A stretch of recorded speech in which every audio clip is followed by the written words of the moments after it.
Hi hello. ఎంతో అందంగా ఉండే జిప్సీ వేని ఇంకా జిప్సీ బంచెస్ ఎలా తయారు చేస్తారో చూద్దామా. ఫస్ట్ మనం దీనికోసము మార్కెట్ నుంచి ఒక బంచ్ తీసుకొచ్చుకోండి. ఇది జిప్సీ ఫ్లవర్ బంచ్ అంటే ఇస్తారు, చాలా పెద్దగా ఉంటుంది. సీజన్ బట్టి అమౌంట్ ఉంటుందండి. తీసుకొచ్చిన తర్వాత ఇలా అన్ని కట్ చేసుకొని నీట్గా పెట్టుకోండి. దీనికి ఏమేమి కావాలి అని అంటే రిబ్బన్ ఒకటి, దారం ఒకటి, సీజర్ ఒకటి, ఈ మూడు ఉంటే సరిపోతుందండి. ఎంతో ఈజీగా చేసుకోవచ్చు. సో ఇలా కట్ చేసిన వాటి అన్నిటిని ఒక దగ్గరగా మంచి మంచివి తీసుకొని వచ్చి ఒక బంచ్ లాగా మంచిగా అల్లండి, ఒక ముడైసి పెట్టండి, ఒక నాట్ లాగా. చూడండి, ఇలా మంచి మంచి బంచెస్ లాగా తయారు చేసుకోండి.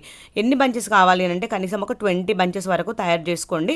తయారు చేసుకున్న తర్వాత ఏంటి అంటే కింద ఎడ్జెస్ ఎక్కువగా ఉన్నాయి అనుకోండి, కొంచెం కొంచెమే కట్ చేయండి, చాలా కట్ చేయొద్దండి. ఎందుకంటే ఎడ్జెస్ ఎక్కువ ఉన్నాయని కట్ చేస్తే మీకు అల్లేటప్పుడు ఊడిపోయే అవకాశం ఉంటుంది.